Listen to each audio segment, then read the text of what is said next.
नमस्कार, सत श्री अकाल, राम राम, सा खमागणी, वणक्कम, प्रणाम। आप सभी का ऑल्ट न्यूज़ मीडिया में फिर से स्वागत है। हमारे साथ जुड़े हैं Umesh Agrawal, India Chronicle dot इन।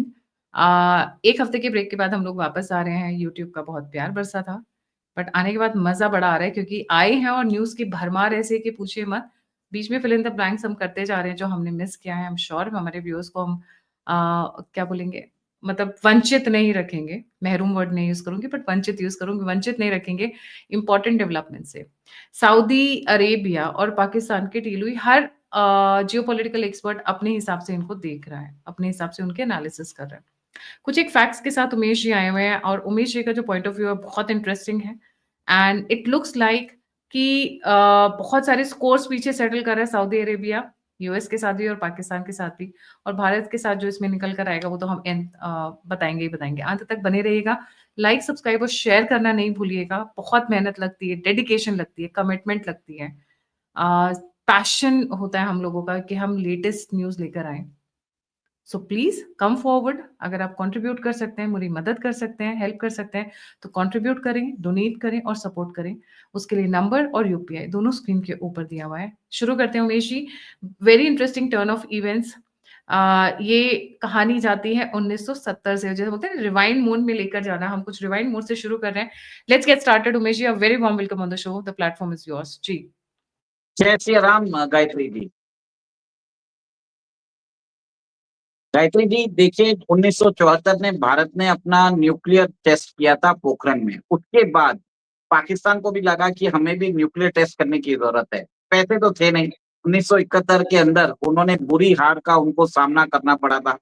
तो पाकिस्तान ने क्या किया, विदेशी जो उनके आकाओं से फंडिंग की बात की। समय लीबिया के जो डिक्टेटर थे मोहम्मद गद्दाफी और सऊदी अरेबिया के किंग थे, उन्होंने पैसे दिए थे। और बताया जाता है सऊदी अरेबिया का बहुत बड़ा कंट्रीब्यूशन हुआ था। ये प्रोजेक्ट 706 के नाम से है। और देखिए 10-11 साल पहले एक रिपोर्ट भी आई थी जिसमें बताया जाता है कि सऊदी अरेबिया ने अपने न्यूक्लियर वेपन्स मांगे भी थे। और गार्डियन के अंदर रिपोर्ट भी किया था कि क्या पाकिस्तान सऊदी अरेबिया को न्यूक्लियर वेपन्स वापस करने वाला है। एक्चुअली ये क्या था, ये एक इस्लामिक बॉम्ब था जिसको सऊदी अरेबिया ने पाकिस्तान को बनाने के लिए दिया था, फंड किया था। क्योंकि सऊदी अरेबिया खुद नहीं बना सकता था, क्योंकि इसराइल का खतरा था बम्बार्डमेंट का। जैसे और 2015 के बाद ईरान ने भी अपना न्यूक्लियर प्रोग्राम स्टार्ट कर दिया था। इसके कारण जो 2014 के अंदर पाकिस्तान न्यूक्लियर वेपन सऊदी को देने वाला था, वो उसने एक तरह से रोक दिया। पर आज पाकिस्तान के अंदर ही हालात खराब हो रहे हैं। तहरीके तालिबान ने एक तरह से फतवा इश्यू कर दिया है अगेंस्ट पाकिस्तानी एस्टैब्लिशमेंट। बलूचिस्तान के रेबल्स एक तरह से वहां पे कोहराम मचा रहे हैं। सिंध के अंदर प्रॉब्लम चल रहा है। तो अब सऊदी अरेबिया को लग रहा है कि उनको अपना न्यूक्लियर वेपन्स जो पाकिस्तान के अंदर रखे हुए थे वो वापस चाहिए। ऐसे तो ट्रांसफर किया नहीं जा सकता क्योंकि इंटरनेशनल सैंक्शंस लगेंगे। तो उन्होंने एक तरह से शगुफा रचा है। स्ट्रेटेजिक डिफेंस म्यूचुअल एडमिनिस्ट्रेशन जो भी पैक्ट है, इन्होंने ये चीज इसके लिए किया है। एक्चुअली ये क्या है कि सऊदी अरेबिया अब अपनी डिफेंस अपने हाथ में लेना चाहता है। बाइडेन एडमिनिस्ट्रेशन के टाइम पे मोहम्मद बिन सलमान और बाइडेन के बीच में एक बहुत बड़े प्रॉब्लम भी हो गए थे। उस समय यूएस ने अपनी मिसाइल डिफेंस शील्ड जो थी वो एक तरह से हटा ली थी। और हुती रेबल्स ने सऊदी की रिफाइनरी के ऊपर हमला कर रहे थे, जिसके कारण सऊदी के अंदर ऑयल प्रोडक्शन कम हो चुका था। अब सऊदी अरेबिया किसी के भरोसे रहना नहीं चाहता। को मालूम है कि उसने पैसे दिए हैं, उसने पाकिस्तान को जब भी जरूरत पड़ी है उसने जेनरसली उसको पैसे ट्रांसफर किए हैं और क्रेडिट भी दिया है ऑयल परचेजेस के लिए। तो अब वो पाकिस्तान से सारा हिसाब मांग रहा है। वो बोल रहा है भाई साहब हमारे न्यूक्लियर वेपन्स हमको वापस करो, हमको उसके लॉन्च कोड दो, न्यूक्लियर मिसाइल्स भी दे दो, ताकि सारा सेट वो ट्रांसफर होगा। अब एक तरह से यहाँ पे वो कैसे होगा, ये दोनों एक तरह से इमेजिनरी एक एनिमी बनाएंगे गल्फ में और उसके द्वारा ये पहले ट्रांसफर करेंगे। और ये कोई चीज है, अगर पाकिस्तान सऊदी अरेबिया को ट्रांसफर करता है मिसाइल्स, तो इजराइल की जो मोसाद की एजेंसी है उसको छोड़ेगी नहीं। और गायत्री जी आप ये देखेंगे कि मोसाद ने 1981 में भी 80 में भी मेरे ख्याल से 79 या 80 में कौटा की जो न्यूक्लियर फैसिलिटी है उसको बम्बार्डमेंट करने के लिए भारत से मदद मांगी थी। उस समय भारत के जो प्रधानमंत्री थे मोरारजी देसाई ने एक बेवकूफी भरा काम किया था। उन्होंने पाकिस्तान पीएम को हंसी मजाक में बोल दिया, हमको मालूम है कौटा में क्या हो रहा है। तो कहीं ना कहीं पाकिस्तान उसके बाद चौकस हो गया है। उसने अपनी फैसिलिटी, न्यूक्लियर फैसिलिटी कौटा में नहीं रखी, उसने पूरे पाकिस्तान में बना दी है। अब पाकिस्तान को डीन्यूक्लियराइज करना भी बहुत मुश्किल है। देखिए, इसके अंदर बहुत सारे लोगों की इंटरेस्टिंग थियरी आ रही है। लोग बोल रहे हैं कि ये दोनों पैक्ट होने से भारत एक तरह से स्ट्रेटेजिक डिसएडवांटेज में है। ऐसा नहीं है। सऊदी और पाकिस्तान का जो डिफेंस कॉपरेशन है, अभी से नहीं है, 1979 से चालू हो चुका है। इनफैक्ट एक टाइम में तो ऐसा था कि एक पाकिस्तान जनरल सऊदी की जो आर्मी है उसको कमांड करता था और उनके साथ बहुत गहरे रिश्ते हैं। और भारत को मालूम भी था कि कभी ना कभी ये चीज होने वाला है। हमारे एमईए ने बरोबर बोला है कि we are examining the agreement. और एक तरह से सोच लीजिए, इसके अंदर जो नैरेटिव्स फैलाए जा रहे हैं पाकिस्तान के थ्रू, वो एक तरह से भारत को बैकफुट में रखना चाहता है। कुछ लोग यहाँ पे बोल रहे हैं कि ये एक तरह से नेटो में जो आर्टिकल 5 है वैसा एग्रीमेंट है। मेरा मानना है ऐसा कोई भी एग्रीमेंट नहीं है। सऊदी ने एक्सप्लिसिटली कुछ भी नहीं बोला है। It is nothing but a transfer of nuclear weapons of Saudi Arabia kept in the custody of Pakistan, और ट्रांसफर होने वाले हैं।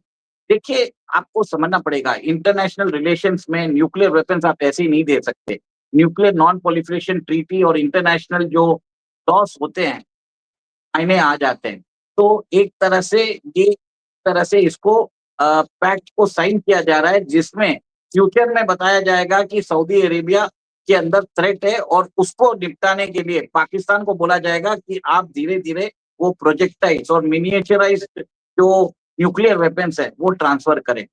गायत्री जी, देखिए, अभी ऐसा बात है कि सऊदी अरेबिया और पाकिस्तान के बीच में जो करार हुआ है, इससे एक तरह से पाकिस्तान एक पॉजिटिव नैरेटिव अपने यहाँ पे बना रहा है। वो बोल रहा है कि अगर फ्यूचर में ऑपरेशन सिंदूर होता है, तो भारत अगर अटैक करता है पाकिस्तान पे, तो वो अटैक सऊदी पे भी माना जाएगा।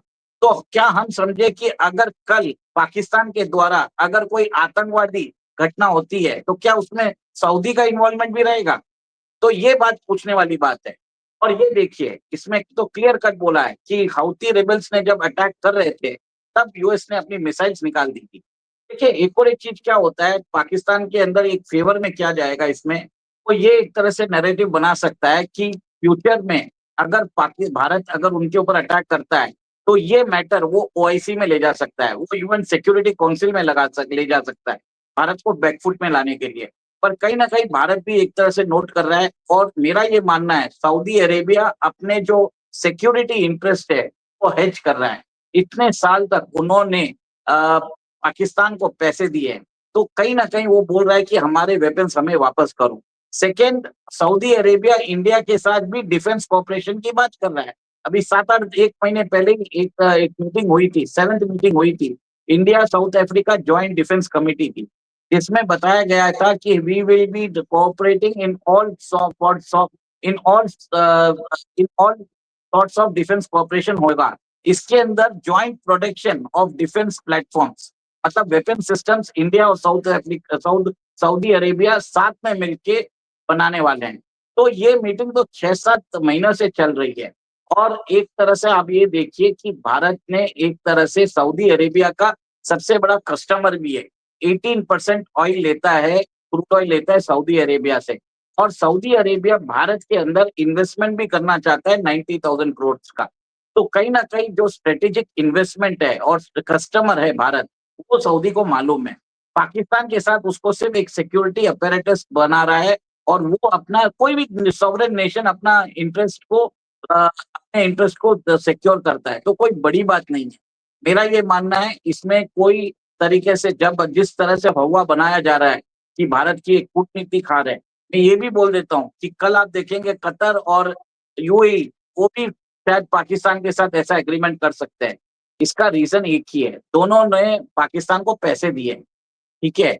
अब वो पैसे दिए हैं, इसके लिए पाकिस्तान के साथ एग्रीमेंट करेंगे और पाकिस्तान के जो उनकी मर्सिनरी आर्मी है, उनको आके बोलेंगे कि हमारे बॉर्डर्स को डिफेंड करो। हुती रेबल्स के साथ कौन लड़ेगा? पाकिस्तान आर्मी लड़ेगी और उसमें ज्यादा कौन मरने वाले हैं? पाकिस्तान आर्मी मरेगी। तो कहीं ना कहीं इनको एक फ्रंट लाइन सोल्जर्स जैसा बना के मैक्सिमम कैजुअलिटीज जो है वो पाकिस्तान की आर्मी को लेना पड़ेगा। इससे क्या होगा कि जो रॉयल जो फोर्स है, रॉयल फोर्स जो सऊदी अरेबिया की है, वो सिक्योर्ड रहने वाली है। देखिए पाकिस्तान भिखारी है, इन्होंने तीनों नेशंस के साथ उसने पैसे लिए हैं, अब सबको पैसे अपने लेने हैं वापस। तो पाकिस्तान के पास देने के लिए कुछ है नहीं न्यूक्लियर वेपन्स और उसकी आर्मी के अलावा, तो तीनों नेशन यूज करेंगे, कौन सी बड़ी बात है इसमें? तो इसको आप नटशेल में क्या देखते हैं कि सऊदी ने बस अपना सारा सामान वापस ले लिया जिसको ये डिफेंस पैक्ट का नाम दे रहे हैं, इन शॉर्ट? यस, एक तरह से ये डिफेंस पैक्ट रख के वो जो पैसे दिए थे उससे अपने जो न्यूक्लियर मिसाइल्स हैं, उनके जो न्यूक्लियर बॉम्ब्स हैं और जो पासपोर्ट्स हैं और जो ट्रेनिंग है साइंटिस्ट को, सऊदी साइंटिस्ट को, वो दिया जाएगा। इसके लिए वहां पे एक इमेजिनरी थ्रेट को बनाया जाएगा ताकि एक स्ट्रेटेजिक ट्रांसफर हो सके न्यूक्लियर वेपन्स का। सेकेंड, ये पैक्ट शायद कतर और यूएई भी कर ले, क्योंकि पाकिस्तान को अभी पैसे की जरूरत है, उसकी इकोनॉमी कटाई में जा चुकी है। भारत ने जो उसको ऑपरेशन सिंदूर में जो शिकस्त दी है, उसकी इंफ्रास्ट्रक्चर को तबाह किया है, उसको रीबिल्ड करने के लिए भी पैसे चाहिए। तो पाकिस्तान के पास उसके न्यूक्लियर वेपन्स के अलावा और उसकी आर्मी के अलावा कुछ है नहीं ऑफर करने के लिए। गायत्री जी, एक और एक चीज है कि पाकिस्तान को देखिए $7 बिलियन के लिए उसको आईएमएफ के पास जाना पड़ता है, तो कहीं ना कहीं वहां पे रेस्ट्रिक्शंस भी है। और चाइना को भी उसको पैसे देने हैं, 30 बजे $32 बिलियन। तो हर जगह से वो प्रॉब्लमेटिक हो चुका है। सेकेंड, दिस माइट बी, ये मेरा एक अलग से एक विचार है, this might be a planned denuclearisation of Pakistan, जिसके अंदर शायद अमेरिका ही फैसिलिटेट कर रहा है कि पाकिस्तान के न्यूक्लियर वेपन्स जो हैं उसके एलाइज के पास चले जाएं। किसके पास? सऊदी के पास। किसके पास जाएगा नेक्स्ट? कतर, यूएई, तीनों अमेरिकन एलाइज है। अगर तीनों के पास अगर ये वेपन सिस्टम चले जाते हैं और तो पाकिस्तान को डीन्यूक्लियराइज भी कर सकते हैं। ये शायद एक अनदर थियरी है, एक्सप्लिसिटली नहीं बोली जाएगी बट समझने वाली बात है। तो अगर मैं इसको थोड़ा-सा सिंपल लैंग्वेज में कहूँ और मैं आम भाषा में अगर मैं बोलूँ, तो पाकिस्तान के जो ज़हरीले दाँत हैं, उनको तोड़ने की तैयारी है बेसिकली। जैसे सांप के मुँह से उसका जब दाँत निकाल लेते हैं, तो उसका ज़हर खत्म हो जाता है। और पाकिस्तान जब भी होता है चलते-फिरते अपने आलू बम की धमकी तो ऐसे दे रहा होता है, जैसे एक्चुअली में वो आलू बम हो। ऑनेस्टली स्पीकिंग जो उनके न्यूक्लियर बॉम्ब्स हैं। हमारे पास पाव-पाव के बम है, हम वो फोड़ देंगे। तो कहीं ऐसा तो नहीं है कि that is what is the plan? जी। देखिए, इसराइल ने कतर में जो हमला किया है उसके बाद पाकिस्तान अपने आप को गार्डियन बताना चाहता है ऑफ द इस्लामिक उम्मा। तो उन्होंने अपनी मार्केटिंग चालू कर दी। अब तीनों जो नेशंस है उन्होंने बोला है कि इस भिखारी के पास पैसे तो है नहीं, एक काम करते हैं कि हम लोग तीनों मिलके इससे न्यूक्लियर वेपन्स ले लेते हैं, इसके न्यूक्लियर मिसाइल्स ले लेते हैं, टेक्नोलॉजी लेते हैं, वो सेट ऑफ कर लेते हैं। तो ये काम हो रहा है, सीधी बात है। और आपको क्या लगता है जो कतर में अगर मिसाइल्स दागी गई, क्या कतर की जो सरकार है उसको मालूम नहीं होगा? पूरा उनको मालूम था, अमेरिका को भी मालूम था। अमेरिका का सबसे बड़ा बेस जो है वो कतर में ही है। और अमेरिकन सैटेलाइट्स, क्या उनको समझ में नहीं आएगा कि 2200 किलोमीटर दूर अगर प्लेन आके मिसाइल्स दागता है, क्या अमेरिकन सैटेलाइट्स ये नहीं पकड़ पाएंगे? ये सब बोलने की बातें होती है। कतर को भी मालूम था, अमेरिका को भी मालूम था। उनको क्या था, हमास को एलिमिनेट करना था। एक्सप्लिसिटली कर नहीं सकते थे, सबके सामने दिखा के वो बता नहीं सकते थे, तो इसके लिए उन्होंने उसके कोऑर्डिनेट दे दिए। तो इसराइल को देने के बाद इसराइल ने उनको उड़ा दिया। अब एक तरह से ये फिक्स मैच चल रहा है, तो पाकिस्तान को फंसा लिया गया। आपने बरोबर बोला, पाकिस्तान के दांत तोड़ रहे हैं, उनके जो उसके जो जहरीले दांत है ना, तोड़ के उसको बाहर निकाल रहे हैं। ये सही बात है। जी, let's wait and watch the details are yet to roll out. बहुत सारी चीज़ें हैं जो पीछे गाँव में जिसको हम लोग कहते हैं shadow games, great games, grand games पीछे से अलग और चलती हैं। मैंने पहले भी एक शो में अपने कहा था ये मोदी सरकार वही है जिसने 370 लगाने से पहले महबूबा मुफ्ती के साथ हाथ मिलाकर सरकार बनाई थी। तो ये देश हित में किस हद तक जा सकते हैं वो हमें देखना बाकी है। वुडन्ट बी सरप्राइज्ड अगर सऊदी के साथ भारत ने पहले ही बातचीत कर रखी हो और इस पे एक अंडरस्टैंडिंग ऑलरेडी डेवलप्ड हो चुकी हो and then this has definite happened. Definitely हो चुकी है, क्योंकि सऊदी अरेबिया भारत के अंदर 90,000 करोड़ लगाने के लिए रेडी है इन्वेस्टमेंट के लिए। और भारत और exactly. Saudi joint weapon systems का मास प्रोडक्शन करेंगे। अब सऊदी के वेपन्स या तो भारत में बनेंगे या इंडियन कंपनी सऊदी में जाके इन्वेस्टमेंट करेंगे और वहां पे उधर वेपन्स बनाएंगे। और ये जो दिखाया जाता है और एक्चुअल न्यूज में बहुत डिफरेंस होता है। 2200 किलोमीटर इजराइल अंदर घुस के हमला करे और अमेरिकन सैटेलाइट्स पकड़ नहीं सके, ये हो ही नहीं सकता। कतर, जो इसके पास भी अल जजीरा नेटवर्क है, उसके पास भी सारे इंफॉर्मेशन होते हैं, उसको मालूम नहीं हो सके, ऐसा हो ही नहीं सकता है। This is all a pre scripted game. Hamas को एलिमिनेट करना था, वो एक तरह से प्रॉब्लमेटिक हो चुका था। इसके लिए कतर ने अमेरिका के साथ लोकेशन शेयर किया और ये लोकेशन उन्होंने इसराइल को दे दिया और इसराइल ने भी अपना बदला लेके, तो ये जो मैटर है वो क्लोज हो चुका है। अब आप देखेंगे अब्राहमिक रिकॉर्ड जो बनने हैं वो चालू हो जाएंगे। कुछ टाइम के लिए एंटी इसराइल जो है प्रोपेगेंडा चलता रहेगा, तो क्योंकि गैस तो निकालनी जरूरी है ना, ऐसे तो नहीं हाथ मिला सकते हो। तो ये बात आप देखेंगे कि आगे जाके सऊदी और इसराइल भी हाथ मिलाएंगे, ये आप देखेंगे। जी, इसमें एक एक आपने जब शो शुरू हो रहा था उससे पहले आप और मैं जब ऑफ द रिकॉर्ड बात कर रहे थे, तो कुछ हज़ार सैनिक पाकिस्तान ने सऊदी रवाना कर दिए वहाँ पे सिक्योरिटी गार्ड्स का काम करने के लिए, कुछ इस तरीके की चीज़ें करने के लिए? उनको कुछ देखिए रियाद-वियाद में मिल रहा है, कुछ पैसे मिल रहे हैं। देखिए, उनकी जो अगर ये पाकिस्तानी सोल्जर्स हैं, पाकिस्तान से जा रहे हैं, तो भारत के लिए तो और भी अच्छा मौका है। देखिए, भारत को अभी कुछ करने की जरूरत ही नहीं है। पाकिस्तान के अंदर खुद ही वो लोग तबाह होते जा रहे हैं। कल हक्कानी नेटवर्क ने एक तरह से पाकिस्तान के अगेंस्ट एक तरह से फतवा इशू किया है। हक्कानी नेटवर्क जो पाकिस्तान के क्लोज माना जाता था, उसने अभी पाकिस्तान के खिलाफ युद्ध छेड़ दिया है अफगानिस्तान के अंदर। तो ये समझ लीजिए बहुत बड़ी बात है और आप ये देखेंगे slow and steady destruction of Pakistan.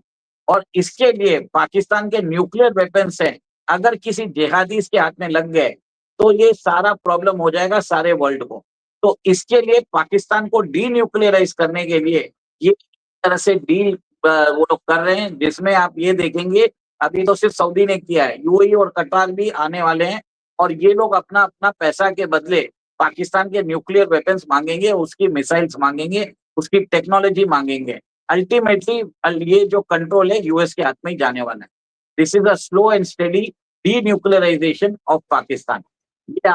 ये बोला नहीं जाता, पर ये एक तरह से अगर आप सोचो तो this is the only tangible way, इसका इन्फ्लुएंस वही होता है, ये दिशा उसी में जा रही है। जी, बिल्कुल सही। Thank you so much Umesh ji for joining. बहुत बड़ी-बड़ी गेम्स चल रही हैं। The world is going through drastic changes and on alternate media will keep you updated, posted with the latest जो मीडिया में 2 दिन बाद आता है, उससे पहले हम यहाँ ब्रेक करके डिस्कस करके उसका एनालिसिस करके हम चैप्टर क्लोज़ कर चुके होते हैं, तब मेन स्ट्रीम मीडिया फॉलो करता है। But this is the best you know that we can contribute to the nation. This is the best way we can give back to the community. आप लोगों से रिक्वेस्ट है, please like subscribe और share जरूर करें। और अगर आप कंट्रीब्यूट करना चाहते हैं, मुझे सपोर्ट या डोनेट करना चाहते हैं, आपको मेरा काम पसंद आता है, तो प्लीज आगे आएं। मुझे आप लोगों के हेल्प की बहुत जरूरत है।